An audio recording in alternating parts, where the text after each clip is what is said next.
xóa những cõi hai phía rừng mà ngày na mình lan là ter châu bố cất răng lấy ru phân nhìn vô lâu rồi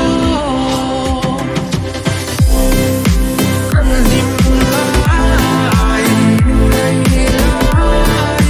biết tháng ra biết tuy cảm ơn cả là cả đêm trên xe mà giờ em không có liền đông trăng bên luna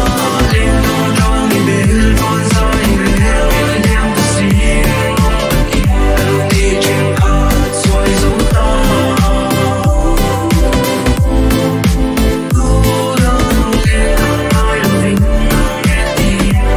mưa xa xoay dấu ta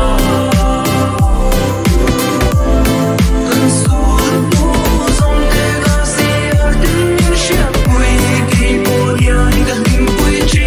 mà sẽ yêu kia chẳng tốt đâu tôi đi cả nhà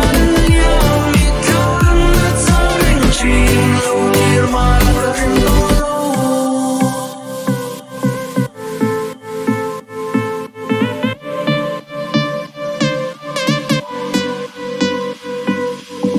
lên nắng trang biết gì yang cái đinh mãi lâu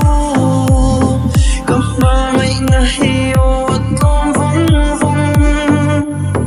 ít ta đêm nay giống như cả uy ngái lâu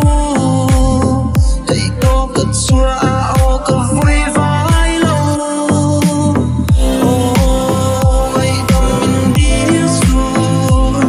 mít tim nóng to na cả lâu ai làm mà ngày ngạt xoay dấu ta in chia đã xót to lòng em ít tố đã đất yên lòng em hiền này cầm đi bộ ấm út lòng về luna lên đông trăng nhìn đến con dài lên yên em ta xin mong tất in em đi trên cát xoay dấu ta luna lên đông ai là mình nghe tim mưa xa xoay dấu ta cơn sóng mưa dòng thế ga xia đứng chiếc quỳ kỳ buồn nhớ gần tình quỳ chỉ mà sẽ yêu kia chẳng tốt đâu tôi đi cả nhà nhau mi thân đã anh chỉ lâu kia mà là cái đâu Anh nói chuyện khá là lo do này mình đang ở đâu tòa lúc chúng ta là tòa ấy mà sẽ rồi nhận nhận được mọi người sẽ rất là hết rồi